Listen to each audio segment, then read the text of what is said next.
오늘 설교의 제목이 전도자가 준비해야 할 것입니다. 여러분은 이 전도자라고 하는 이 단어를 들으면 어떤 느낌이 드십니까? 아마 어떤 분은 길거리에서 큰 소리로 예수 천당 불신 지옥을 외치는 그런 사람들을 떠올리시는 분들도 있을 것입니다. 또 어떤 분들은 과거 1973년 서울 여의도에서 있었던 올해로 딱 50주년이 되어지는 빌리그레암 전도 집회 같은 그런 장면을 떠올리시는 분들도 있을 것입니다.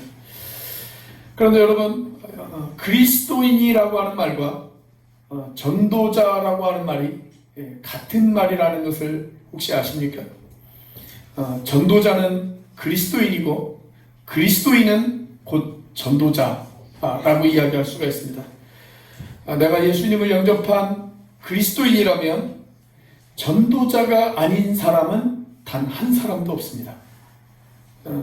다만 어떤 사람은 자기가 전도자라는 사실을 깨닫고 그 사명을 열심히 감당하는 전도자가 있고, 또 어떤 사람은 자기가 전도자로 부름을 받았음에도 불구하고 그 사실을 깨닫지 못하고 살아가는 전도자가 있을 뿐입니다. 예수님께서 제자들을 부르셨을 때, 특별히 수제자인 베드로를 부르셨을 때 예수님께서 어떻게 말씀을 하셨어요? 나를 따라오너라, 이렇게 말씀하셨어요. 나를 따라오너라. 자, 그 다음에 예수님께서 베드로에게 하신 약속이 하나 있습니다. 무슨 약속을 하셨습니까? 내가 너를 사람 낚는 어부가 되게 하리라. 그 약속을 하셨어요. 자, 그러니까 한 사람이 정상적으로 주님을 영접해서 주님을 따라가다 보면, 자, 지금쯤 그 사람은 어떤 사람이 되어 있어야 합니까?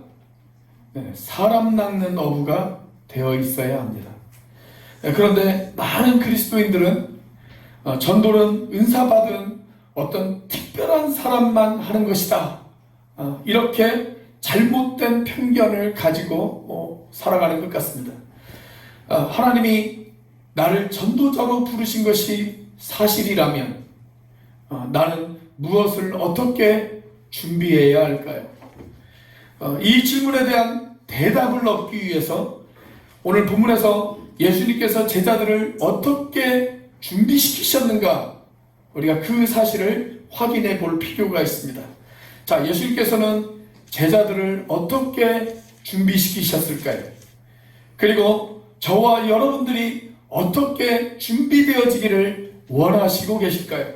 자, 첫째, 교회 공동체와 함께 해야 합니다. 자, 본문의 7절 말씀이죠. 같이 한번 읽어보겠습니다. 시작.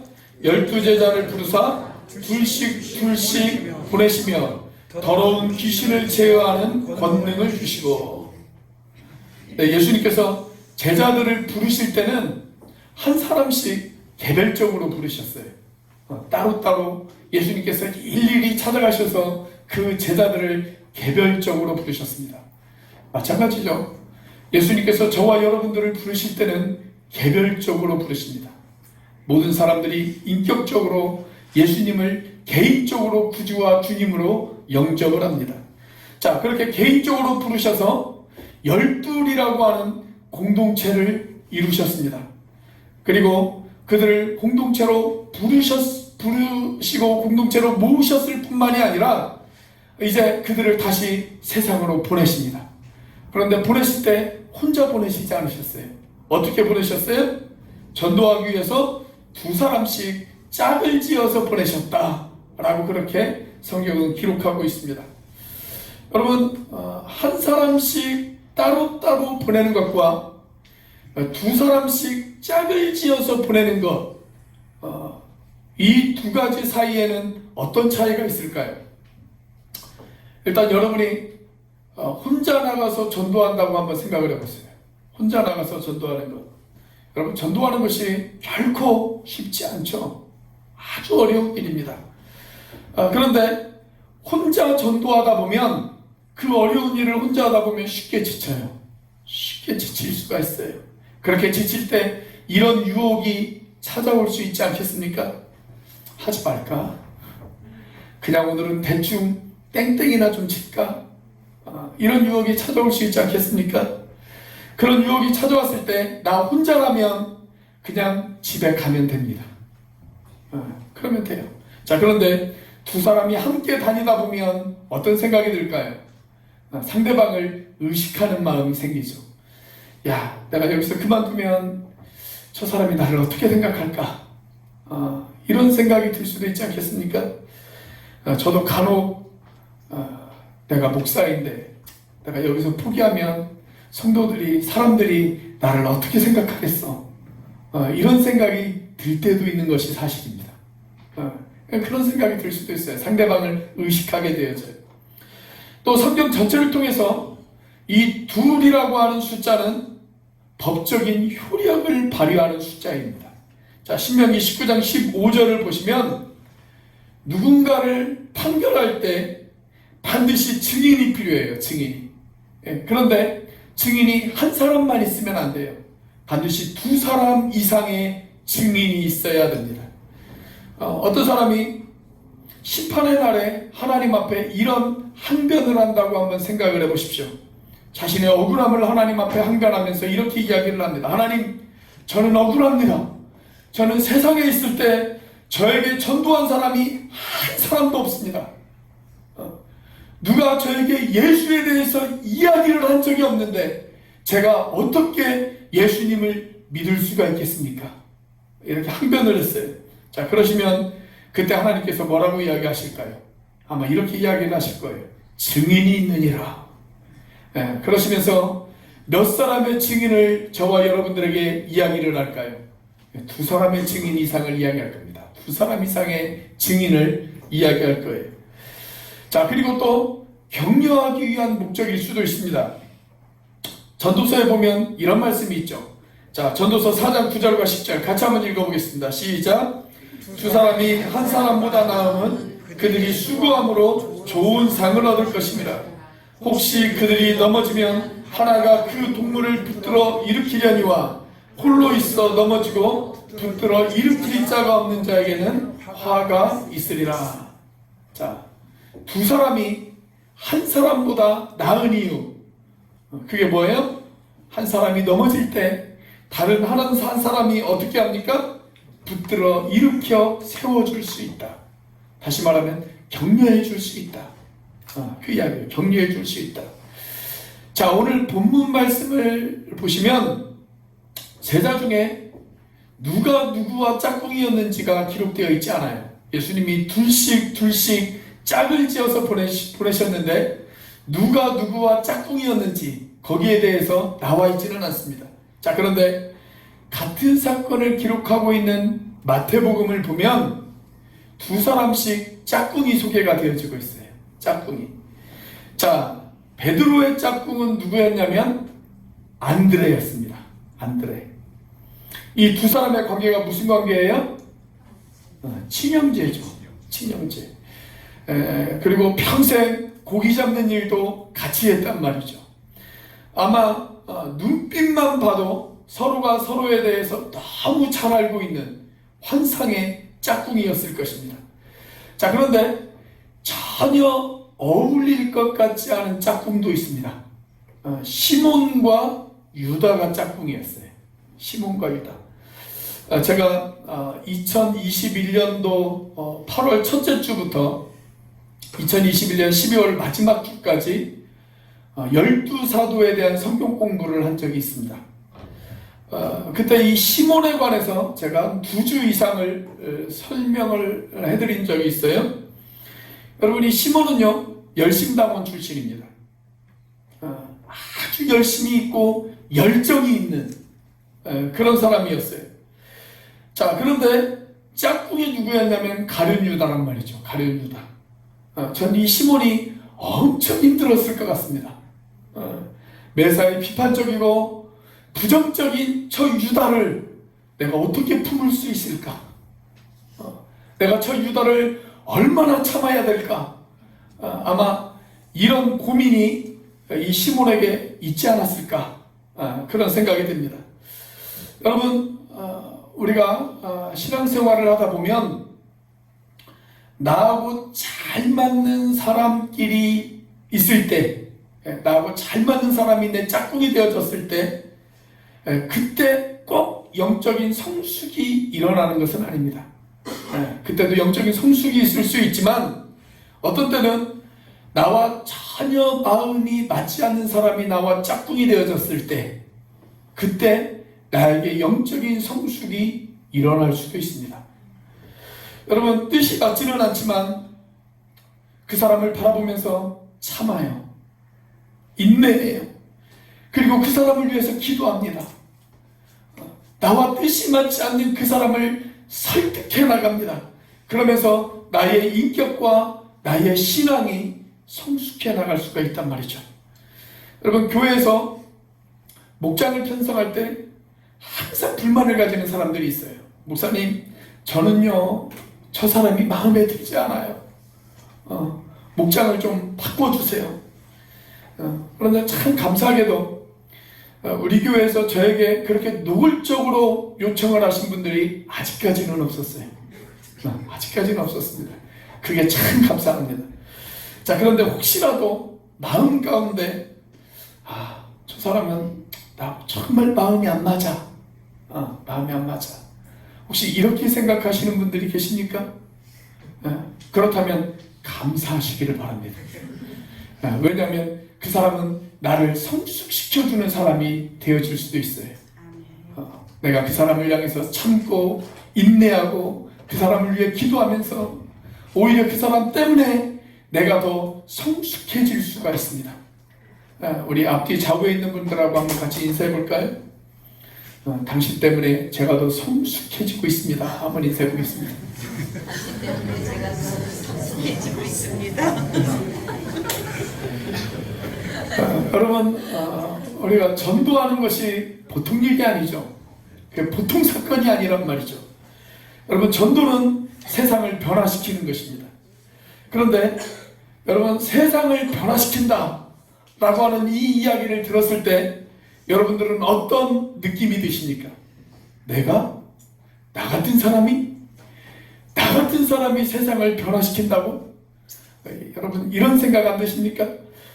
그런데 여러분, 나는 부족하고 나는 연약할 수가 있어요.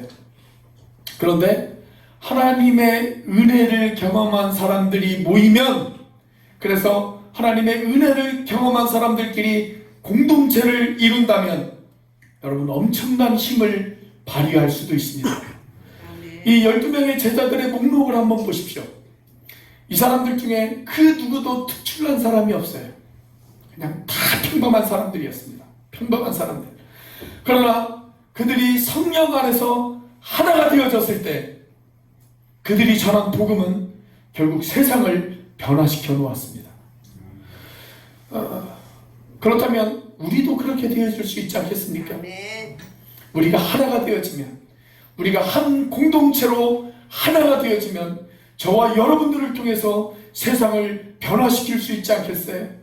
우리는 적어도 12명보다는 많잖아요. 그래서 우리가 하나가 되어질 수가 있다면 저와 여러분을 통해서 우리는 이 제주 땅을 변화시킬 수가 있고 이 민족을 변화시킬 수 있을 것입니다. 그런데 주일날 교회에 와서 그냥 예배만 드리고 후다닥 가요. 예배가 이미 시작되어지고 난 뒤에 그냥 바람처럼 조용히 들어왔다가 축도가 끝나면 바람과 같이 사라져버립니다. 여러분, 만남이 없습니다. 친밀한 교제가 없습니다. 만약 우리 교회가 그런 교회가 되어진다면 여러분, 어떻게 그 교회가 세상을 변화시킬 수가 있겠습니까? 그런데 우리가 교회 안에서 목장 안에서 서로 기쁨을 같이 나눕니다. 나의 아픔을 같이 나눕니다. 내 삶의 상처와 실패와 내 삶의 모든 고민도 같이 나눕니다. 그리고 서로를 위로하고 서로를 격려하고 그리고 서로를 일으켜주는 그런 공동체가 되어진다면 여러분, 그 공동체가 이 땅 제주를 변화시킬 수 있지 않겠습니까? 여러분, 그런 공동체가 이 나라를 변화시킬 수가 있지 않겠습니까? 물론 교회 생활을 하다 보면 마음에 안 드는 사람이 있을 수도 있어요. 있을 수도 있어요. 그러나 그들을 품으면서, 그들을 이해하고 그들을 용서하면서 사랑하는 법을 배워나가요. 용서해 나가는 법을 배워요. 여러분, 그렇게 용서하는 공동체가 되고 그렇게 사랑하는 공동체가 되어져서 세상을 향해서 이렇게 외칩니다. 당신에게도 이런 사랑이 필요하지 않습니까? 당신에게도 이런 용서가 필요하지 않습니까? 우리 교회가 그런 공동체가 되어줄 수 있다면 여러분, 이 땅 제주를 변화시킬 수 있을 줄로 믿습니다. 그러니까 하나님께서 나를 전도자로 부르셨다, 여기에 대해서 너무 큰 부담감을 갖지 않으셔도 됩니다. 교회는 전도하기 위해서 모여진 공동체입니다. 내가 교회 공동체에 소속되어져 있다, 내가 목장 안에 소속되어져서 목장 안에서 열심히 목장 활동을 하고 있다, 그것만으로도 훌륭한 전도자가 되어지는 첫 번째 미션을 완수한 거예요. 그것만 있어도 내가 훌륭한 전도자가 되어지는 첫 번째 단계를 이룬 것입니다. 자, 전도자로 부름을 받은 내가 무엇을 준비해야 될까요? 두 번째로, 주님의 능력을 신뢰해야 합니다. 주님의 능력을 신뢰해야 합니다. 자, 본문의 8절과 9절 말씀을 같이 한번 읽어보도록 하겠습니다. 시작. 명하시되 여행을 위하여 지팡이 외에는 양식이나 배낭이나 전대의 돈이나 아무것도 가지지 말라. 신만 신고 두 버릇도 잊지 말라 하시고. 자, 여기 보면 가지고 갈 수 있는 것이 있고 가지고 갈 수 없는 것이 있습니다. 자, 가지고 갈 수 있는 것 뭐예요? 지팡이입니다. 지팡이. 그리고 가지고 갈 수 있는 게 또 있어요. 그게 뭐예요? 신고 있는 신발하고 입고 있는 한 벌의 옷, 그것은 가지고 갈 수 있어요. 그런데 두 벌은 안 돼요. 여벌 옷은 안 돼요. 입고 있는 한 벌의 옷은 가지고 갈 수가 있습니다. 자, 그런데 가지고 갈 수 없는 것이 또 있죠. 가지고 갈 수 없는 것도 있어요. 그게 뭐냐면 양식이나 배낭이나 돈이나 여벌 옷, 그런 것은 가지고 갈 수 없다, 그렇게 기록이 되어져 있습니다. 자, 이게 이스라엘의 모습입니다. 팔레스타인의 지도입니다. 그런데 이 부분을 딱 잘라보면 이렇게 생겼습니다. 예루살렘은 언덕 위에 세워진 도시예요. 언덕 위에 세워진 도시. 고도 750m 이상이 되어지는 그런 높은 언덕 위에 세워진 도시가 바로 예루살렘입니다. 마치 우리나라의 강원도와 같습니다. 이 예루살렘에서 버스를 타고 한 30분 정도 내려가면 거기가 사해바다입니다. 그런데 이 사해바다는 바다의 높이보다, 여기가 지중해인데 바다의 높이보다 400m 정도 낮은 곳에 사해바다가 위치해 있습니다. 그러니까 사해바다와 예루살렘의 고도 차이는 한 1100m 이상의 차이가 나는 거예요. 아주 극경사로 되어져 있어요. 극경사. 그러니까 이스라엘 나라가 그렇게 큰 나라는 아닌데 지형이 상당히 험해요. 상당히 험합니다.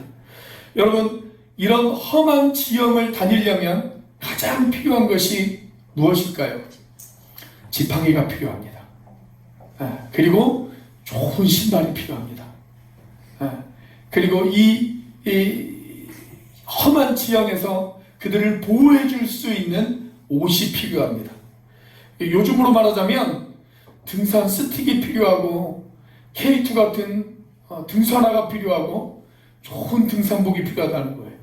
그게 필요해요. 딱 그것만 준비하라는 거예요. 그러니까 내가 준비할 수 있는 최소한의 것, 그것만 준비하라는 것입니다. 그럼 나머지는 어떻게 해요? 그 나머지는 누가 책임져 주신다고요? 주님이 책임져 주신다. 그 나머지는 걱정하지 말아라. 내가 책임져 준다. 나를 의지해라. 주님의 의도는 바로 그것이죠. 자, 우리가 주님의 명령에 순종해서 전도를 하기 시작하면 제일 먼저 만나게 되어지는 대상이 있습니다. 그 대상이 누굴까요? 귀신입니다. 귀신이에요. 여러분 귀신 만나보셨습니까? 내가 아직 귀신을 만나보지 못했다. 그런 분이 계시다면 그 사람은 아직 전도를 제대로 해보지 못한 사람입니다. 여러분 전도하면 반드시 귀신을 만나게 되어 있습니다. 여러분 전도는 하나님이 가장 기뻐하시는 일이죠. 그렇다는 것은 누가 가장 싫어한다는 이야기에 귀신이 가장 싫어하는 이야기입니다. 귀신이 가장 싫어하는 것, 그것이 바로 전도예요. 전도. 그래서 우리는 전도를 시작하면 반드시 누구의 공격을 받게 되어져 있냐면 귀신의 공격을 받게 되어져 있습니다.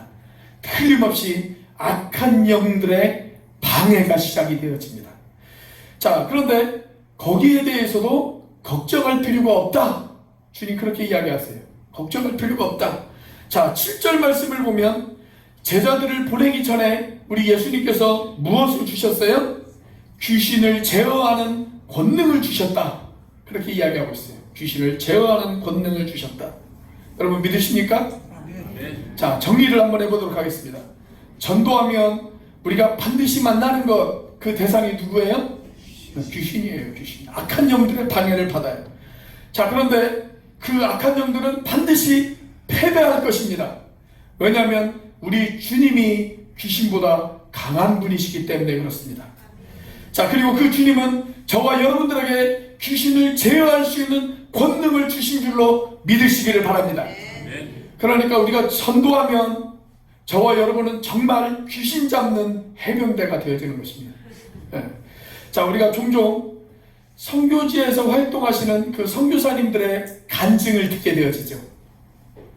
우리가 매년 11월 달에 하는 그 다니엘 기도회 때도 보면 많은 선교사님들의 간증이 우리에게 소개가 되어져요. 자, 그런데 그 선교 보고를 이렇게 듣다 보면 지금도 선교지에서 아주 활발하게 일어나는 그런 기적들에 대한 이야기를 우리들에게 간증을 하실 때가 있습니다. 귀신이 쫓겨나고 병든 자가 병이 낫고 그런 수많은 기적들이 소개가 되어져요. 여러분 그런 기적들을 들을 때 여러분들은 어떤 마음의 생각이 드십니까? 혹시 이런 생각이 들지는 않으세요? 아니 선교지에서는 그렇게 수없이 많은 기적들이 일어나는데 왜 내 주변에서는 이런 기적들이 일어나지 않는가? 그런 생각이 들지 않으십니까? 그런데 저는 우리 주변에서도 얼마든지 이런 기적들이 일어날 수 있다라고 저는 그렇게 믿습니다. 우리가 선교사님들처럼 전적으로 순종을 하게 되어지면 우리가 복음의 최전선에서 정말 하나님 앞에 전적으로 순종을 하게 되어지면 하나님께서는 당신의 전능하신 능력을 바로 이곳에서도 펼쳐 보이실 줄로 믿습니다. 만약 여러분의 인생이 너무 단조롭고 여러분의 삶 가운데 활기가 없고 내 신앙이 정말 무기력하게 느껴지신다면 선교지를 한번 가보시기를 저는 여러분들에게 적극적으로 추천을 드립니다. 선교사가 되라는 얘기가 아니에요. 그냥 몇 달만이라도, 아니 단 몇 주만이라도 여러분들이 선교지를 방문하게 되어지면 여러분들의 인생이 바뀌는 놀라운 경험을 하게 되어질 것입니다. 우리와 전혀 다른 문화권에서 살아가는 그 사람들, 우리와 다른 언어를 가진 사람들, 우리보다 훨씬 가난한 사람들, 이곳 제주보다 더 치열한 영적인 전투가 벌어지고 있는 그 현장들, 여러분 그곳에 가셔서 복음을 전하는 땀 흘리는 수고를 한번 해보세요. 그러면 틀림없이 인생이 바뀌어서 돌아오는 그런 경험을 하게 되어질 것입니다. 여러분 지금도 우리가 주님의 명령 앞에 전적으로 순종을 하게 되어지면 거기에서 하나님의 기적과 하나님의 능력을 경험하게 되어져요. 중요한 것은 내가 전적으로 주님 앞에 순종할 수 있는가, 내가 주님을 전적으로 신뢰할 수 있는가, 그리고 이 복음을 전하는 사명 앞에 내가 전적으로 순종할 것인가, 바로 이것입니다.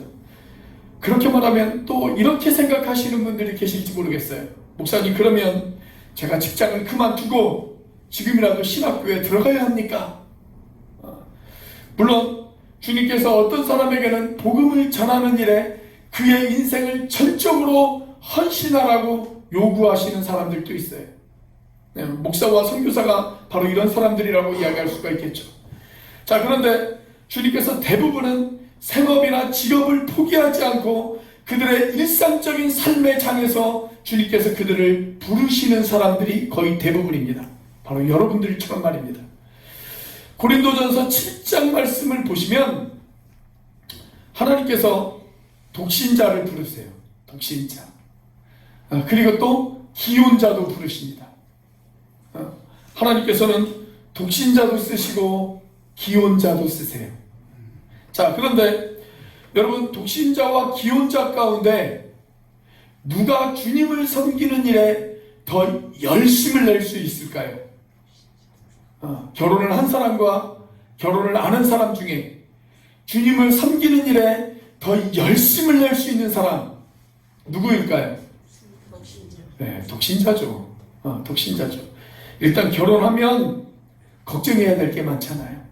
마누라 걱정도 해야 되고 남편 걱정도 해야 되고 자식 걱정도 해야 되고 아무튼 걱정할 일이 너무 많아요. 그래서 저도 결혼을 안 하고 열심을 내서 주님을 섬기려고 했는데 우리 교단은 결혼을 안 하면 목사 한 수를 안 준단 말이죠. 자, 그런데 고린도전서 7장에서 강조하는 것은 이것입니다. 각자 부르심을 받은 그 자리에서 하나님을 열심히 섬기라는 것입니다.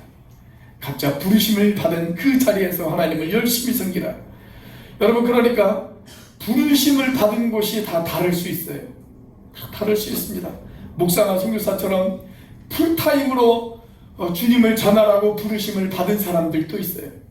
그런데 또 직장에서 열심히 일을 하면서 주님의 복음을 전하라고 부르는 그런 사람들도 있습니다. 여러분, 이 두 사람 중에 누가 더 힘들까요? 풀타임으로 주님을 섬기라고 부르신 사람, 또 직장에서 열심히 일하라고 일하면서 주님의 복음을 전하라고 부른 사람, 이 두 사람 중에 누가 더 힘들까요? 예? 누가 더 힘들겠습니까? 예, 저는 저보다 여러분이 훨씬 더 힘든 부르심의 자리에서 서 있다. 저는 그렇게 믿습니다. 그렇게 믿어요. 여러분, 직장에서 전도하는 거 엄청 어려운 일입니다. 직장 일을 하면서 주의 일도 감당하는 것 엄청 힘든 일이죠. 엄청 힘든 일이에요. 여러분, 일단 직장에서 전도하려면 직장 일을 잘해야 됩니다. 직장에서 모범이 되어져야 됩니다. 내가 직장에서 전혀 모범이 되어지지 않는 그런 인생을 살면서 어느 날 갑자기 예수 믿으세요 이렇게 전하면 그 사람들이 뭐라고 이야기할까요? 너나 잘하세요. 그렇게 이야기하지 않겠어요? 그러니까 더 열심히 일하고 때때로는 손해볼 줄도 알고 때때로는 선으로 악을 이기고 양보하기도 하고 내가 참기도 하고 인내하기도 하면서 그렇게 살아야 그가 전한 메시지가 설득력이 있지 않겠습니까? 여러분, 바로 이렇게 살아가는 사람들, 그 사람들에게 주님의 능력이 지금도 부어지는 줄로 믿으시기를 바랍니다. 아멘. 그렇습니다. 여러분, 지금도 복음을 전하기 위해서 전적으로 순종하는 사람들, 직장에서 때때로 손해보면서, 직장에서 때때로 억울한 일을 당해도 참고 인내하면서 양보해가면서 그 사람을 용서해가면서 그리고 그 사람을 위해 기도해가면서 그렇게 부르심의 자리에서 복음을 전하기 위하여 최선을 다하며 살아가는 사람들, 바로 그 사람들에게 주님께서 지금도 주님의 권능을 부어주실 것입니다. 그것을 믿으라는 것입니다. 그것을 믿으라는 것입니다. 자, 전도자로 부름을 받은 나는 무엇을 준비해야 될까요? 마지막 세 번째로 환영과 핍박받을 각오를 하셔야 됩니다. 환영받을 각오도 하셔야 되고 핍박받을 각오도 하셔야 됩니다. 자, 오늘 본문의 10절 말씀입니다. 같이 한번 읽어보겠습니다. 시작. 또 이르시되 어디서든지 누구의 집에 들어가거든 그것을 떠나기까지 거기 유하라. 여러분, 이건 환영입니까? 아니면 핍박입니까? 아니요. 환영이죠. 환영이죠. 전도하다 보면 때로는 환영받을 때도 있어요. 그리고 대접받을 때도 있습니다. 이런 환영과 대접을 받으면 참 힘이 나죠. 하나님은 하나님의 명령에 순종해서 복음을 전하는 사람들, 그 사람들을 격려하고 그 사람들을 위로하기 위해서 때때로 환영하는 사람들, 대접하는 사람들을 준비해 놓으십니다. 자, 저도 그런 경험이 있어요. 제가 신학교 시절에 여름방학만 되어지면 전도 여행 팀에 들어가서 전도 여행을 다녔습니다. 우리가 소위 거지 전도 여행이라고 불리우는 그런 전도 여행을 다녔어요. 정말 오늘 본문 말씀처럼 아무것도 가지고 가지 않습니다. 딱 내려갈 차비만 가지고 갑니다. 부산이면 부산, 전라도면 전라도, 경상도면 경상도, 딱 한 곳을 정해놓고 가는데 그곳까지 갈 차비만 가지고 가요. 아무것도 가지고 가지 않아요. 그런데 한 일주일 동안 거지전도 여행을 하는데 일주일 동안 단 한 끼도 굶어본 적이 없습니다. 그리고 단 하루도 거리에서 노숙해 본 적이 없습니다. 누군가를 통해서 먹을 것이 제공되어져요. 그리고 또 누군가를 통해서 잠잘 곳이 제공되어집니다. 전혀 믿지 않은 식당의 사장님인데 참 수고한다고 저희 전도팀을 밥을 먹여요. 한 20명 이상이 되어지는 전도팀인데 그 사람들 밥을 먹여주세요. 또 어떤 할머니는 시장에서 나물을 파시는 할머니신데 우리가 너무 수고한다고 제과점에서 빵을 사다가 저희들에게 주신 적도 있어요. 그렇게 단 한 끼도 굶어본 적이 없어요. 이렇게 환영받고 대접을 받으면 참 힘이 납니다. 자, 그런데 환영만 받는 것은 아니에요. 때때로 냉담한 거절과 핍박을 받을 때도 있어요. 사실 그럴 때가 훨씬 더 많습니다. 자, 오늘 본문에도 바로 그런 경우가 소개되어지고 있죠. 11절입니다. 같이 한번 읽어보겠습니다. 시작. 어느 곳에서든지 너희를 영접하지 아니하고 너희 말을 듣지도 아니하거든 거기서 나갈 때에 발 아래 먼지를 털어버려 그들에게 증거를 삼으라 하시니. 자, 이 말을 문자 그대로 받아들여서 여러분이 복음을 전했는데 예수 안 믿는다고 그 집 안에 들어가서 신발을 털고 나오시면 안 됩니다. 그러시면 안 돼요. 만약에 그러시면 그 사람은 평생 예수의 옛자도 들으려고 하지 않을 수도 있습니다. 여러분, 먼지라고 하는 것은 세상적인 죄악을 상징하는 것입니다. 죄를 상징하는 거예요. 여러분, 사람들이 왜 예수님을 영접하지 않을까요? 우리가 그들에게 복음을 전해도 왜 그들이 그 복음을 듣고 예수님을 영접하지 않을까요? 말은 안 해도 그 사람들에게 복음을 받아들이지 않는 숨겨진 이유가 있어요. 그 사람들이 복음을 받아들이지 않는 숨겨진 이유, 왜 그런지 아십니까? 죄를 사랑하기 때문에 그렇습니다. 죄를 사랑하기 때문에, 죄의 쾌락을 사랑하기 때문에, 그렇기 때문에 복음을 받아들이지 않는 거예요. 자, 그래서 발에 묻은 먼지를 털어버리라. 이 말은 나는 당신의 죄악에 참여할 수 없습니다. 이것을 선언하는 것과 똑같습니다. 자, 그러나 그런데도 불구하고 그 사람을 포기하라는 이야기가 아닙니다. 그 사람이 거절했음에도 불구하고, 그 사람이 냉담한 반응을 보였음에도 불구하고 우리는 다시 찾아가서 그들에게 복음을 증거해야 합니다. 물론 그 과정에서 더 큰 핍박을 받을 수도 있습니다. 심지어 복음을 전하다가 목숨을 잃어버릴 수도 있습니다. 그러나 포기할 수 없는 사랑으로 다가가는 사람, 그것이 바로 사명자가 해야 할 일입니다. 내가 하나님께서 나를 복음을 전하는 전도자로 부르셨다면 내가 그런 수고를 감당하고, 내가 그런 헌신을 감당하고, 그런 희생을 감당하고서라도 그 복음을 전할 수 있는 용기, 그 위대한 용기가 저와 여러분들에게 있다면 저와 여러분들을 통해서 세상은 바뀌게 되어질 것입니다. 아멘. 그런 위대한 용기가 있는 사람, 그 사람이 바로 천국의 진정한 스타가 되어지는 거예요. 천국의 진정한 별이 되어지는 것입니다. 자, 요한계시록 20장 4절 말씀을 보면 주님께서 천국을 소개하면서 새하늘과 새 땅을 소개하면서 그 새하늘과 새 땅에서 별처럼 빛나는 사람, 하나님과 주님과 함께 왕노릇할 사람, 그 사람들이 누구냐면 목배임을 당한 순교자들이라고. 하나님의 말씀 때문에 목배임을 당한 순교자들, 그들이 바로 그리스도와 더불어서 천국에서 왕노릇할 사람들이라고 그렇게 소개를 해주고 있습니다. 여러분, 복음을 위해서, 하나님의 말씀을 전하기 위해서 애를 쓰는 사람들, 사람들에게 냉대받을 것을 각오하면서, 사람들에게 거절받을 것을 각오하면서, 심지어는 목숨을 버려가면서까지 하나님의 나라를 위해서, 복음을 위해서 헌신하는 사람들, 그 사람들이 바로 천국의 진정한 영웅들이라고 성경은 소개해 놓고 있습니다. 그렇다고 해서 여러분들이 다 지금 순교자가 되라는 이야기는 아니에요. 그러니까 너무 심각하게 받아들이실 필요가 없습니다. 그럴 각오도 있어야 된다. 그 이야기입니다.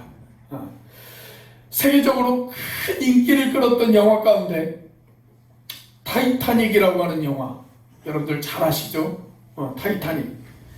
이 타이타닉호가 침몰했을 때 이 배 안에는 위대한 영웅들이 타고 있었습니다.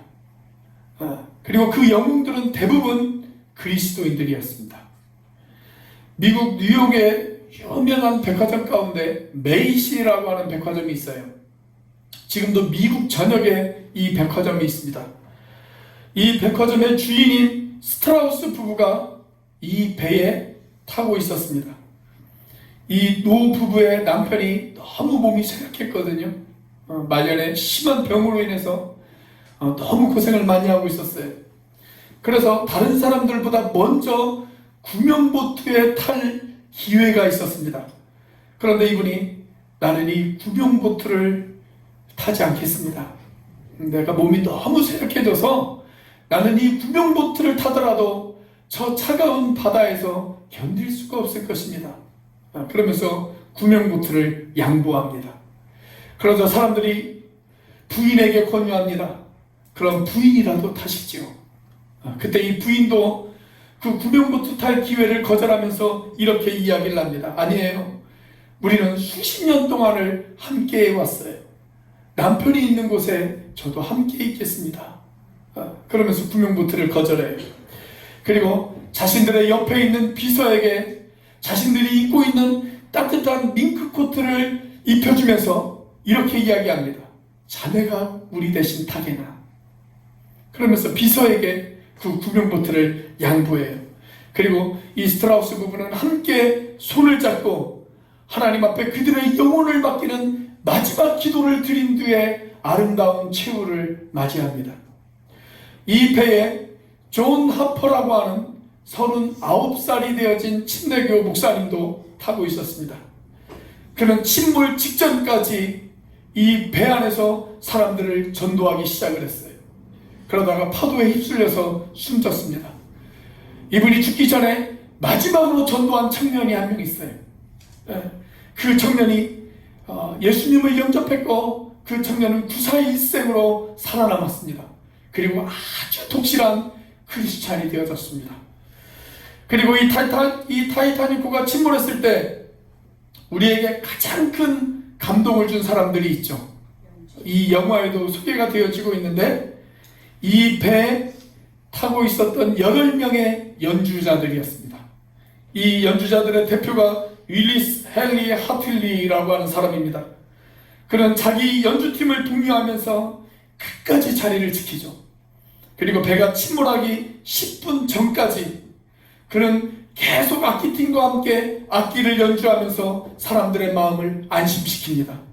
이들이 침몰하기 직전에 마지막으로 연주했던 곡, 그 곡이 우리가 조금 전에 불렀던 찬송가 338장 내 주를 가까이 하게 함은 십자가 짐 같은 고생이나 내 일생 소원은 늘 찬송하면서 주께 더 나가기 원합니다. 이 곡을 계속 연주하면서 사람들이 마지막 소망을 주님 앞에 둘 수 있도록 이렇게 외칩니다. 예수 그리스도, 그분을 외치십시오. 여러분, 예수님을 가까이 하십시오. 예수님 앞에 여러분의 소망을 두십시오. 그렇게 외치다가 이 8명의 연주자도 아름다운 최후를 맞이하게 되어집니다. 오늘날 우리가 살아가는 이 세상은 마치 침몰해가는 타이타닉호와도 같습니다. 오늘날 침몰해가는 이 배에 타고 있으면서도 소망을 발견하지 못한 사람들, 여전히 이 무너져가는 배에 타고 있으면서 아무런 인생의 기대와 희망이 없는 사람들, 아무것도 기대할 수 없는 그 사람들, 그들에게 유일한 소망이 있다면 예수 그리스도입니다. 여러분, 이 예수 그리스도를 전하는 그 일, 그 유일한 소망 되신 예수 그리스도를 외치는 그 일, 그 일을 바로 저와 여러분들이 해야 되지 않겠습니까? 주님은 저와 여러분들을 세상에 보내시면서 주님이 우리의 소망이라고, 주님이 우리의 희망이라고, 우리가 주님을 의지해야 된다고, 여전히 우리가 주님을 가까이 해야 된다고 그렇게 외칠 것을 저와 여러분들에게 기대하고 계십니다. 그 사명 앞에 기꺼이 순종하는 사람들, 바로 그 사람들이 천국에서 별과 같이 빛나게 되어질 것입니다. 성경은 저와 여러분들에게 분명히 이렇게 약속하고 있습니다. 많은 사람들을 옳은 대로 인도하는 사람, 그 사람은 별과 같이 빛나는 사람이 되어질 것이다. 여러분, 우리는 이 시대는 바로 이런 별과 같이 빛나는 그런 영웅들을 기대하고 있습니다. 저와 여러분이 복음 앞에 순종하여서 천국에서 별과 같이 빛나는 그런 사람이 되어지기를 주님의 이름으로 축복합니다. 기도하시겠습니다.